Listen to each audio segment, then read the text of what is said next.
वालेकुम। 10th class कल हम लोगों ने लफ्ज़ मौसू की इक़साम पढ़ी थी। आज हम लोग नेक्स्ट ग्रामर पढ़ते हैं। तो वह है कलमा की किस्में, इसम, फ़ेल और हरफ।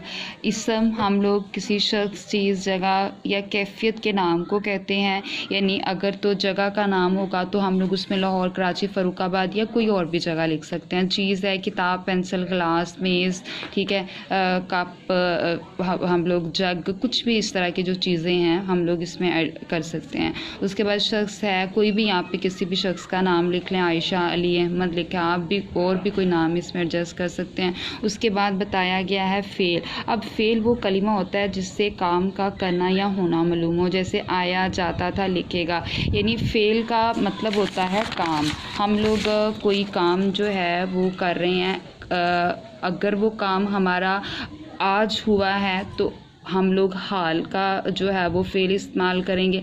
अगर हम लोगों ने वो काम कल किया था तो हम लोग माज़ी का फ़ेल इस्तेमाल करेंगे। और अगर हम लोग वो काम कल करेंगे तो हम लोग मुस्तक़बिल का फ़ेल इस्तेमाल करेंगे। यानी ज़मानों के लिहाज से हम लोग अपने फ़ेल का इस्तेमाल करते हैं। उसके बाद है हरफ। हरफ जो है हम लोग कहते हैं ये वो कलिमा है जो अकेला तो कुछ मानी ना दे लेकिन दूसरे कलिमात के साथ मिलकर मानी दे और इनमें तल्लुक़ भी पैदा करे। जैसे मैं घर से मस्जिद गया, ठीक है। यानी मैं पहले भी बता चुकी हूँ कि हरफ अलिफ से लेके बड़िए तक तमाम हरफ जो हरूफ तहज्जी होते हैं उनको कहते हैं। और इन हरूफ तहज्जी से अल्फाज बनते हैं और इन्हीं अल्फाज को मिला के फिर जुमला बनाया जाता है। और ये देखें, ये मीम, ये नून जैसे ये हरफ जो है मिले हैं तो इससे मैं बन गया है, गा ये जो है घर है, तो ये आपस में तल्लुक़ भी कायम कर रहे हैं, ठीक है। तो इसको हम लोग हरफ कहेंगे।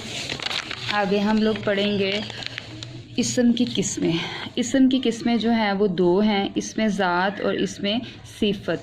इसमें ज़ात क्या होता है? वो इसम जो किसी वजूद और हकीकत को ज़ाहिर करे या किसी भी यानी उसका वजूद हो, उसकी हकीकत हो कि वो वाकई में वो चीज़ मौजूद है, तो उसको हम लोग इसमें सिर्फ ज़ात कहेंगे। जैसे महमूद है, कलम है, दीवार है, ठीक है, घोड़ा है, मतलब कोई भी ऐसी चीज़ जो वजूद रखती हो, उसकी वाज़िया हैसियत हो, हकीकत हो। उसके बाद इसमें सिफ़त हम लोग कहते हैं कि जिसको आप एडजेक्टिव कहते हैं, किसी भी की खामी, खूबी जो है, अच्छाई या बुराई बयान करना, ठीक है, उसको हम लोग कहते हैं। जैसे हम लोग कहते हैं खूबसूरत लड़की, नेक लड़की, तेज़ घोड़ा, बहादुर बच्चा, ठीक है, इस तरह के वर्ड्स, स्याह चद्दर, ठीक है, गुलाब का फूल, इस तरह के जो वर्ड्स हैं जिसके साथ हम लोग उसकी खूबी या खामी लगा देंगे तो उसको हम लोग इसमें सिफ़त कहेंगे। आगे इसमें इसम की इक़साम। आपको बता दूँ, इसम की इक़साम मानी के लिहाज से 2 होती हैं, इसम की इक़साम बनावट के लिहाज से 3 होती हैं और इसम की इक़साम जो हैं वो 5 होती हैं। तो यहाँ उन्होंने इसम की इक़साम बताई हुई है मानी के लिहाज से। तो इसम की इक़साम जो हैं